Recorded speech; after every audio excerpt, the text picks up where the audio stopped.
Hey guys, Casey Gregerson here.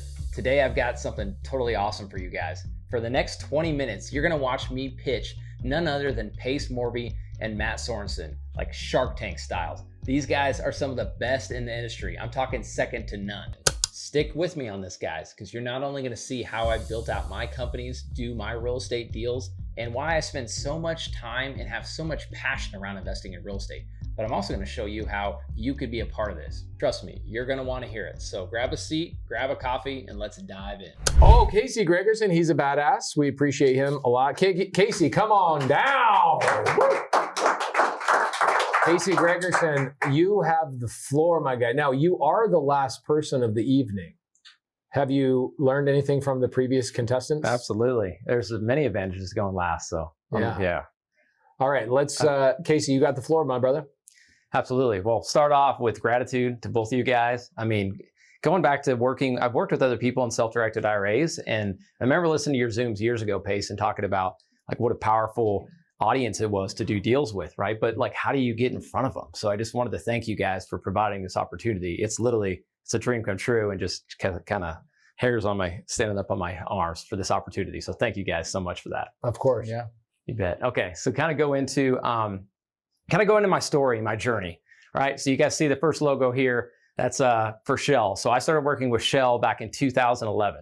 All right. So I always, this is kind of a funny joke, right? But I would say 3 months ago, there was probably not too many people who understand what it looks like to work in oil and gas, right? But now, if you guys have seen Landman, you know, that thing is blown up. Yeah. That is, and guys, it's crazy. That is picture that. That was what I lived for like 12 years, literally in West Texas. That's where I was working. It is crazy how factual it is. So if you guys have seen that, you could probably, what I'm about to tell you probably won't shock you, but working out there was a lot of things I love, but I started to ask myself this question. And the question was, but what if I didn't have to be out here in the field for 2 weeks away from my family? What if I didn't have to be out here on a dangerous rig or flying on a helicopter out to a platform? What if I didn't have to be in this volatile industry that was laying people off like year over year over year? So as I asked myself that question, it's really because one of the catalysts to becoming an entrepreneur. And one of the first things I did was I opened a Pure Barre franchise. So if you guys know what Pure Barre is, it's a women's fitness, it's a boutique fitness studio. So at one point, we actually had 7 of those spanning from Midland out to Houston, all the way to San Diego, California, believe it or not. So that was a great business. It taught me a ton about how to run a business, how to be a leader, how to do, and one of the biggest ones was marketing and sales and marketing, right? As surprising or not, as an engineer, we didn't learn a whole lot about sales and marketing, right? But I learned it through running that business. And I really parlayed that into real estate because while I love that business, it wasn't my true passion. What I found was my true passion was real estate. So back in this 2011, it's actually 2010, I bought my first rental property up in Laramie, Wyoming. So I grew up in Wyoming, went to school there. And I bought my first property. My dad actually helped co-sign on the first house. It's a really neat story, right? So I was house hacking back in 2010, right? People are still doing it today. But that was the first property. And one of the advantages, though, that oil and gas gave me is when I worked that 2 week on, 2 week off schedule, that allowed me 2 weeks to go. I didn't have to open my work phone or open my work computer. I could actually go start investing in real estate. So I started fixing and flipping, buying rental properties, and really starting to grow a portfolio. And what I found as I started to become part of, I started surrounding myself in other masterminds and getting around communities like this. And what I realized was in Wyoming, I had this really unique niche, right? Everybody raise their hands if you guys knew somebody that invested in Wyoming before today. Anybody? None. Nobody does. Yeah. Not many people, right? Little competition, but there's still a lot of demand. A lot of people are moving there and still want to live there. And case in point, 4 or 5 years ago, before I started my wholesale company, there were no wholesalers, right? I would have loved to start buying from a wholesaler, but there was none.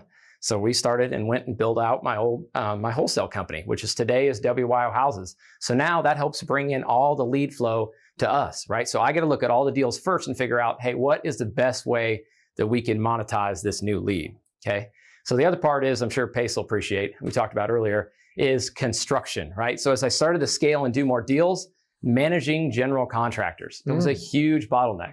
So what I did early on, as soon as I had enough flips going and enough rental properties to manage, I went and hired somebody internally that could manage all my stuff. And in Wyoming, it is contractors are challenging anywhere.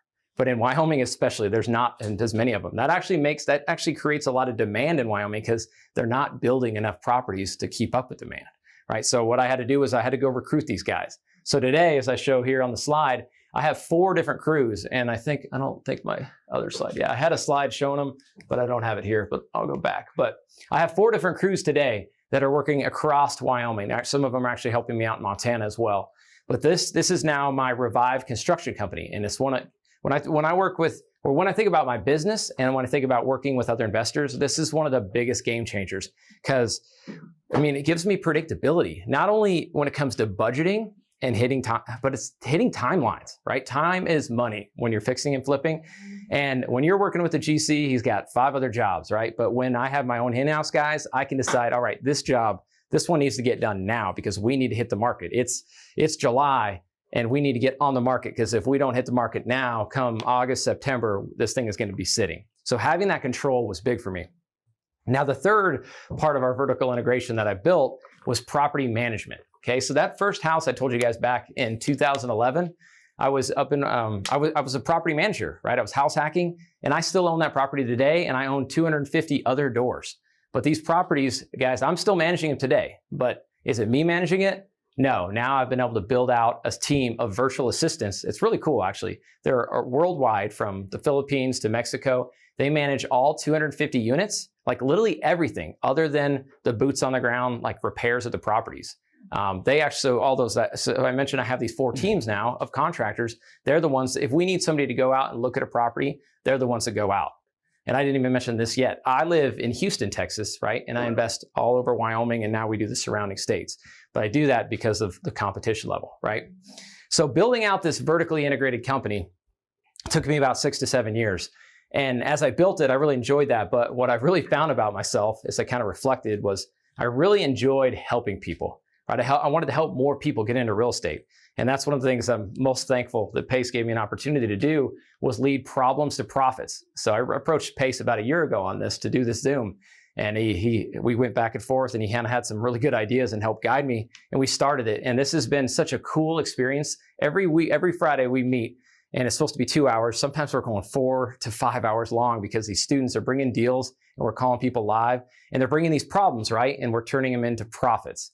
So as I showed you guys on the bottom of the screen too, my goal this year is to do 100 deals. So, and I want to hear some shout outs if there's any sub-2 students that do problems to profits in the chat. I want to hear from you guys, but I've told these guys that my goal is to do 100 deals this year. 50 of those are going to come from my WYO Houses company. And then I want 50 of them to come from students, actually doing deals with students. So it's really exciting. Oh yeah, you got a bunch of people in here saying, hey, Casey, you're the bomb.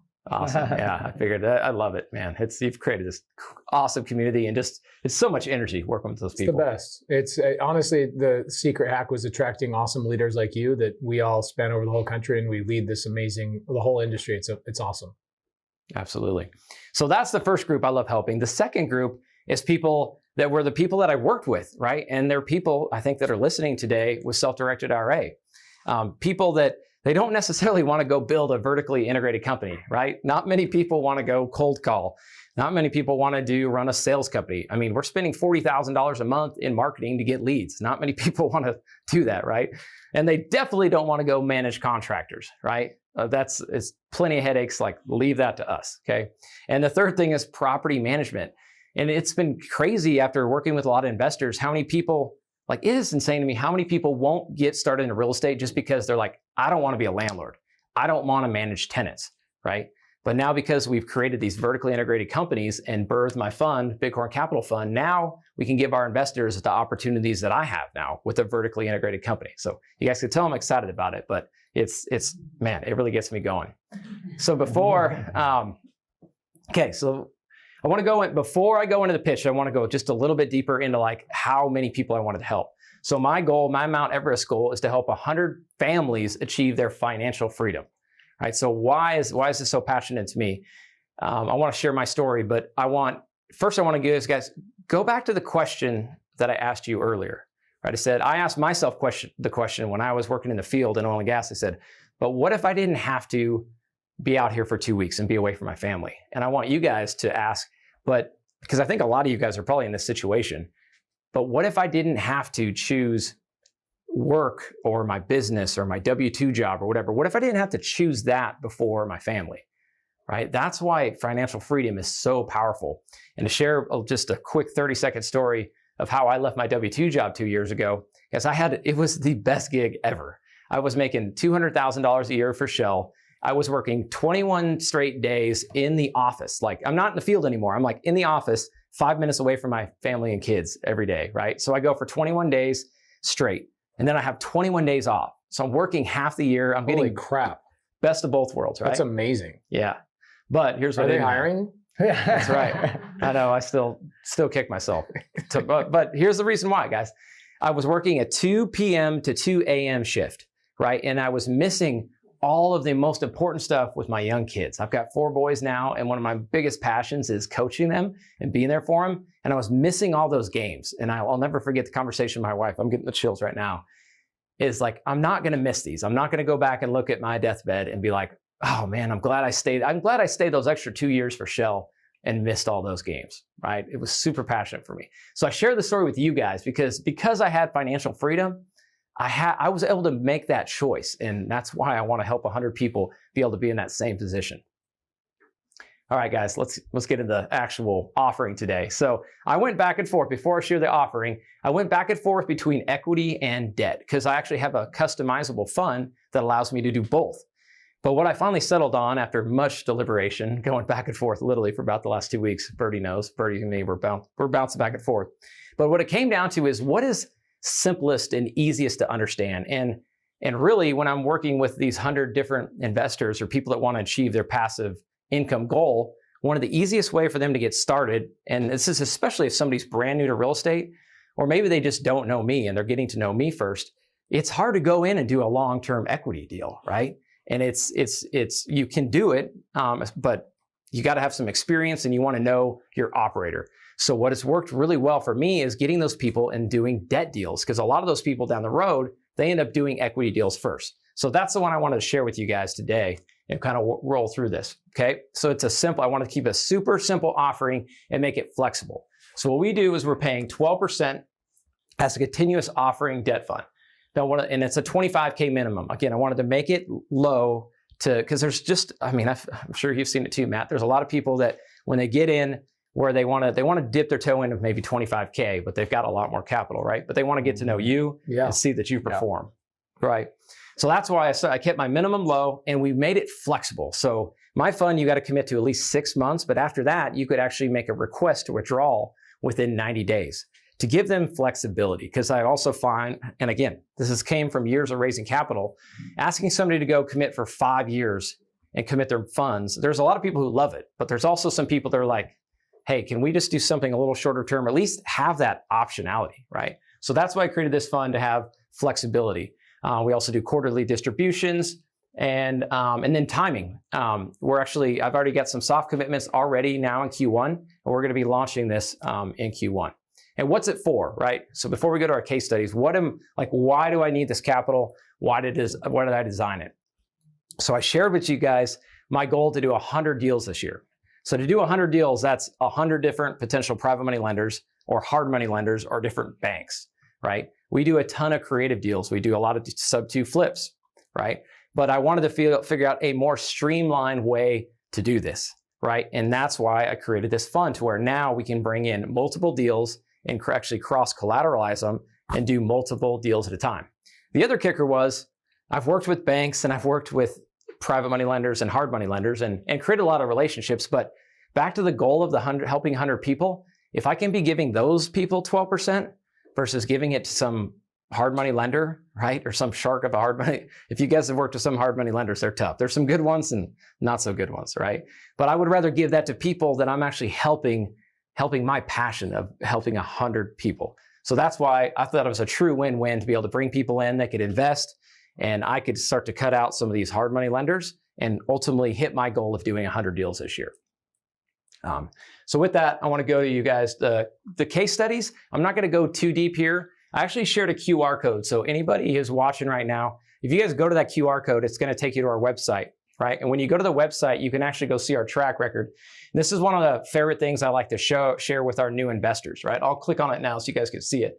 But what I did, after feedback from raising capital from people way smarter than me that had way more years of experience doing funds was, he basically said, Casey, if you can't go and show me settlement statements, photos, like when they bought it, if you can't show me all that stuff, then it really didn't happen, right? So I built out this Google sheet that I share with all our investors. There's 120 different deals that we've done. We talk about their settlement statements. There's all that in there. I talk about how much the investor put in, what was their return, and all that.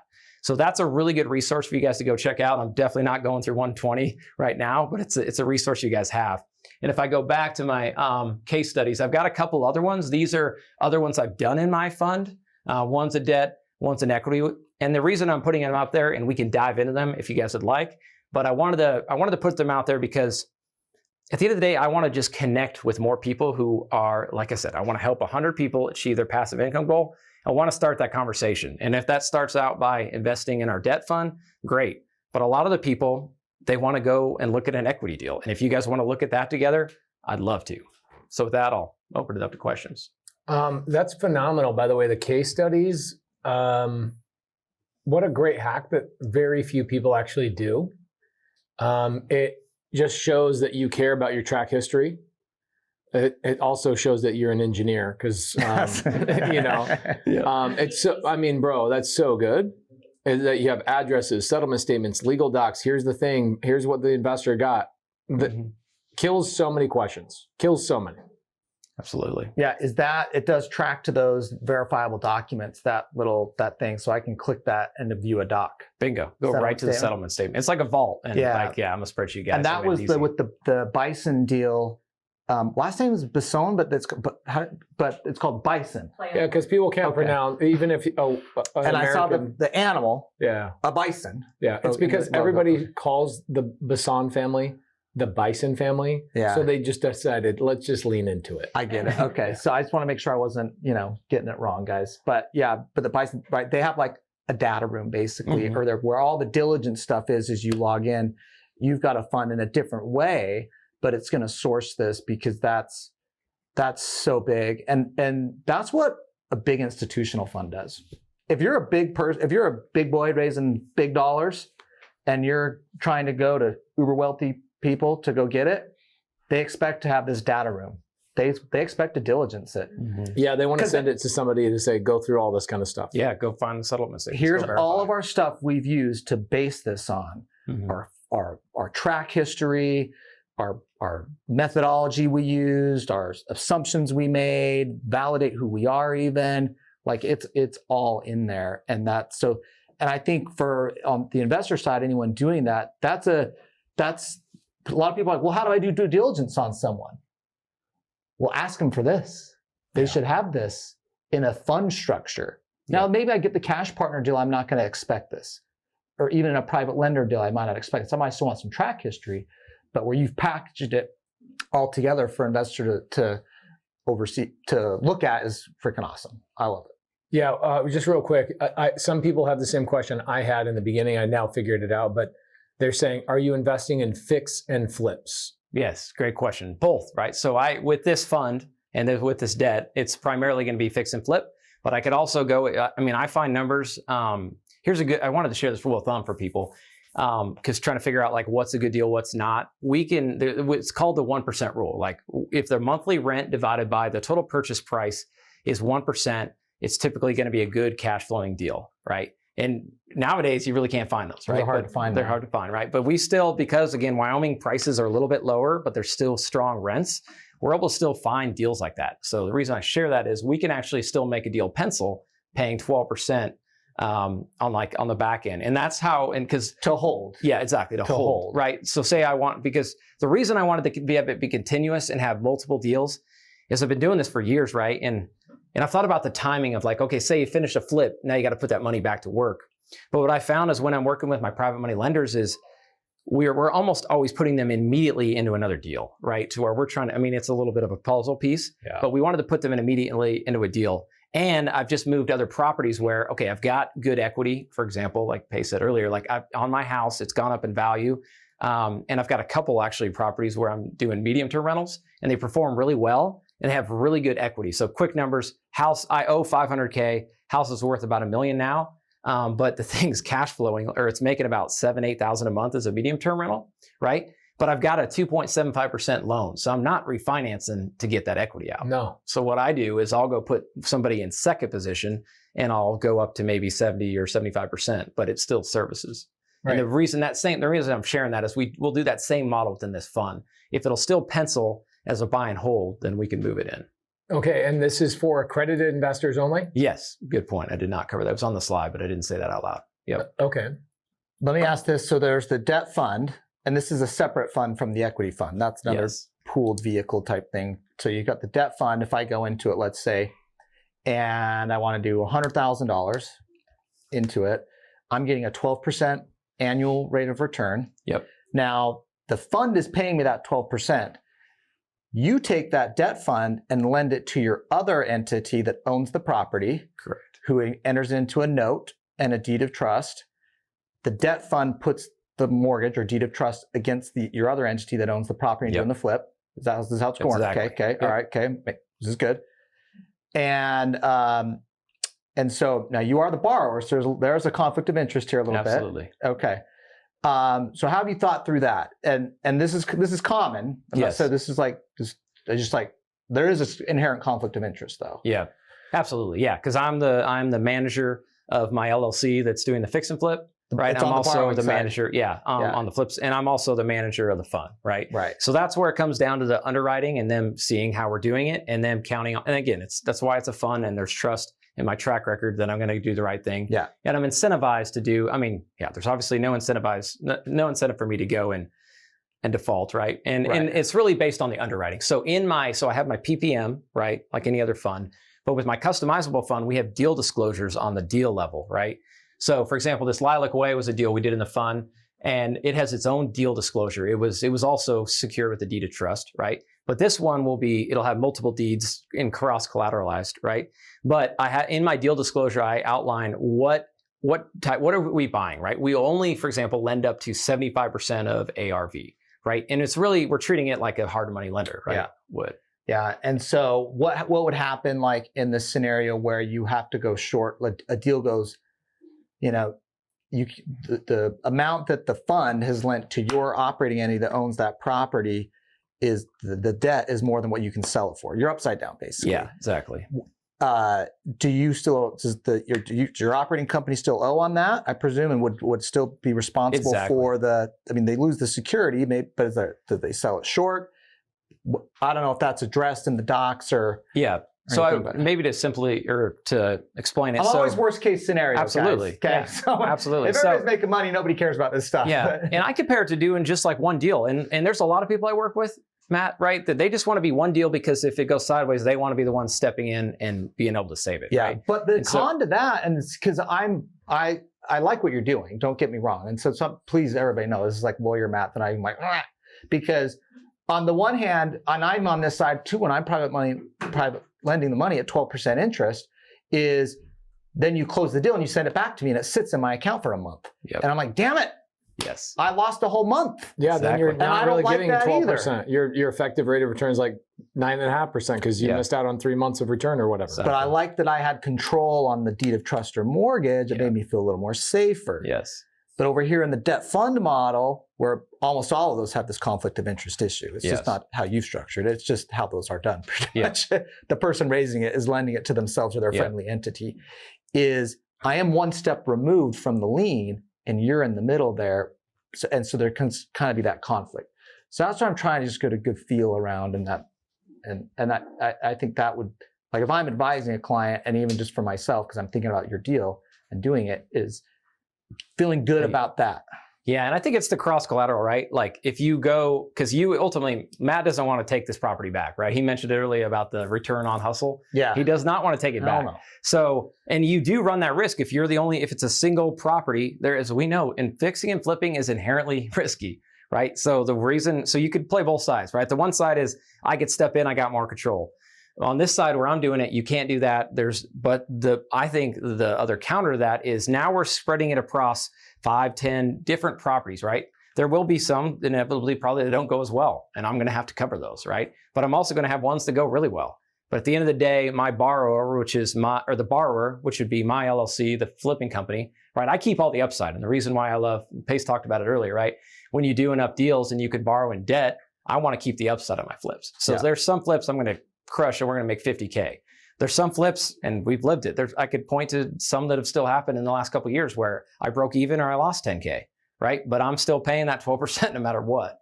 And then what I like to say is like, because it's cross-collateralized, the probability of like all of them going sideways versus a couple, I think it de-risks it. It's a great point. Okay. I have 2 questions. Yeah. Mike. You don't need to ask for permission. Sorry. One is, in order to hedge some of that potential downside, are you keeping any reserves should there be a risk of losing? So like, hey, no matter what, we're going to keep 100K set aside to make these 12%, to make investors whole, right? Lenders. And then the other is, there's a lot of Casey's in sub 2, right? By the way, you were an engineer, because I just told him that could have said Casey studies, and that would have been better branding. But anyways, yes. Okay. So with so many folks in the community, where you could just be the lender and lose the conflict of lending to yourself. So anyways, those 2 things. Yes. Okay. So I'm working that into my disclosures to where I can do that, because I also, if I go take in 4 million as our goal, I got to keep it working, right? And that's why I'm excited about Problems to Profits, is like being able to do more deals with other people. Because there's so many deals we underwrite where it's a deal, but can we go find somebody at 12%? And I always tell the students on the call, I'm like, not many people can go borrow at 12%, no points, right? You got to have experience. But if I can go create this and now I can go partner and do more deals with these guys, like that's my ultimate goal, is to do both, right? But again, the pro and the con. The pro is now it's a different operator, but at least I can underwrite it and look at it. But I think the other benefit of me being the borrower and the fund manager is that we know who we're working with, right? I know my track record. I know, and back to the vertically integrated company, like I've got way more bonus slides that we won't get to. But like what I think makes us most unique is the vertical integration, because you can lose money, you can buy a bad deal, right? You can have issues with contractors, you can have bad property management, right? But if one of those goes sideways, we've got the other 2 that are still going to be profitable, right? So it allows me to lose, to go miss, hedge. like there's the hedge, right? And back to your first question, right? So that's the biggest way I'm hedging, is some of these are just going to be good cash flowing rentals, right? That are going to be spitting off cash flow, right? And then, but you're also going to have your fix and flips. One last thing I'll share with you guys, just a lesson learned the hard way, and I think it's worth sharing. People that are watching this, or maybe have a self-directed IRA. If you're looking at a deal, you've always got to have 2 exits. And ask me how I know. I've lived it, and it's not fun, right? If you're flipping a house and your only exit is to flip that thing, I was doing this in DFW like 7 years ago, and we were flipping at a high price point. The market turned a little bit on us. We had bad contractors. We were using hard money, and it was not pretty. And the only option was to drop price and just lose it, just take it in the shorts. Yes, write the check. Exactly. But now, I learned that lesson the super hard way, to where a lot of these, that's why I love Wyoming, because I could still buy deals where if I get stuck, because that's the other thing too, is if things went completely sideways, it's 2008, like I'm going to hold these things, I'm going to fill them with rentals, and I'm buying them at a good enough price point to where I can still service the debt. Okay, one last thing then. Go ahead. I see a man who's stretched thin in the way that you explain this now, because now you're working all of these verticals. Like, how can we become, and I'm just saying these things not because I believe that, but to making sure that you have the brain capacity and the time capacity to rightfully manage what is going to be a good sized fund against all these projects ongoing. So I guess maybe clarify if you have other folks who are going to kind of help you oversee these elements. Yes, dang it. I added the new slide last minute, but these guys got it going. I didn't make it on the final cut. I actually was going to share my org chart, but I'll just go back here. I have it on this side. You do? Yeah. You swap it? Sweet. Oh yeah, I'll just show you the org chart, and then and I'll set a cool picture of our construction crew, because those guys. Oh, there it is. All right. Perfect. Fantastic. Here it is. Okay. So yeah, I'm glad you asked, Ingrid. So we I mean, yeah, early on when I was working in oil and gas, it's me, right? It's me hustling. And it's still me hustling to this day, but at least now I have my COO, which is awesome slide deck he helped me with. He's actually was my marketing guy too. He was actually my marketing guy, kind of grew into the COO because this guy, man, yeah, you guys, I can't say this out too loud, but he is awesome. He's the first guy I've ever seen that cares as much about my business, and I didn't have to go give him a big equity stake. What's his phone number? Yeah. Yep, he's good. But anyway. You got his name. Yeah, you're right. His name's right there. Oh, we're skip tracing. Or no, Somebody's you know skip what? tracing him right now. Yeah, I did put it. But anyway, so he's the one running it, right? He's actually the project manager. He oversees the 4 contractors, right? Or my 4 foremen. And then again, property management, they report up through him. We did have a property manager, which we got rid of. So he's helping there, and eventually we'll backfill that. And then sales, I'm still very involved in sales, right? I have a sales manager, and I have VAs, and they're driving the leads, right? And I'm working with the students, and I'm still ultimately love helping close, right? But my goal in Q1, actually, because again, I've been spending a lot of time planning what are my goals? I want to do 100 deals. And my thought was, I got to make sure I'm there to help close deals, because as you close deals, you really start snowballing, right? Especially as the year goes. So I'm still very involved in helping make sure we're getting deals done, right? But then, yeah, I've created these 3 verticals and people managing it. So my ultimate goal is I've got a sales director, and I've got my project manager, and I've got my property manager, and I could be a true CEO, right? I would love, as you can see, I love speaking, I love helping people, and if I could be doing more of that, that's my ultimate dream. Love it. That's very EOS model right there. That's right. I love it. It's great, by the way. Great org chart. Thank you. That's thanks to COO. That was a great answer to your question too, huh? Yes, He had it in his deck. I love it. Yeah. That's right. Nice deck. Yeah. And EOS is tough. I read that book years ago, and I tried to apply it immediately. It was when we had the Pure Bar franchises, and I was trying to do it, and it was always. And now I realize, looking back, that's not an easy system to do. It's not. Yeah. You guys are probably big enough to do it. Yeah. I mean, well, you got the vision. I mean, there's a lot of versions that came from that traction, scaling up, but they all kind of gone off of this EOS, entrepreneurial operating systems and structures. So, but you've got like balance of the visionary, the integration, which I think is like the key. This was really good. Thanks, man. Like phenomenal. It was fun giving it. It was fun putting it together. And put your contact info up there, brother. Yeah. What was this? This is 506C. Accredited investor. Accredited, yep. Okay. Accredited investor. And there's the equity one too. So we just finished one up at the end of last year where we raised about $2 million. Because the other thing I'm loving doing is again, we can find the deal, fix it up, and manage it long term. So what I'm finding is it's fun to bundle I did this at the end of the year, we bundle them up, and it's the appreciation thing, right? Fine. I worked with, they're actually, again, Sub-2 community. These guys were in Gators. They had had a really successful year lending out as Gators and were showing a lot of profits. Well, we partnered together, and I bundled up a big bundle of my properties, moved them into a partnership, and they bought them. They got the depreciation, and I was able to recapture some of my cash out of these deals. So anyway, I'm going to set up another one of those this year, which will be equity and more of like a preferred return waterfall split. Cool. Too deep to go right now. But. What if I raised money for you? And I had unlimited ability to bring cash to the table. Could I get a better percentage? Yeah, absolutely. And I mean, this, whether it's Pace or anyone, that's where let's get on the phone and let's talk about, that's where I talk equity deals. So for example, this Hillside one, right? This Hillside was the first really large multifamily deal I did. And I brought in a partner, and he co-signed, it was a big enough loan to where I needed a co-signer based on balance sheet. And again, this is still a couple years ago as I was growing. But yeah, we did that one 50-50. And it's basically a burst strategy that we're hoping to refinance here in the next couple of months and get our capital back and hold it long term. I love it, because I have a legal ability to raise basically unlimited non-accredited money. Something I've been working on with my securities attorney. And I'm looking at this and I'm like, oh, this is I could raise $4 million for this and put endless amount of people into this deal. But we should have a conversation. Yeah, absolutely. But that's what it comes down to, right? If it's bigger, I almost had a slide on that. If it's bigger amounts, because I was talking to Bo's like, are you ready? If somebody writes you a $4 million check and you have a flexible fund and they request it in 90 days, is that going to work, Casey? I'm like, Well, if somebody's going to write me a $4 million check, we're going to talk about structuring a little bit different, right? And figure out something that's win-win for everybody. Will you put the contact information as the main slide up there, Eric, real quick? Thank you so much for that. Guys, reach out to Casey Gregerson. He's freaking awesome, a great leader inside of Sub2. He's been running a Zoom for, has it been a year? Yeah, I mean, I reached out about 7 months, like not straight every Friday. Freaking unbelievable. So good. Great job, man. This is awesome. Thank you so much.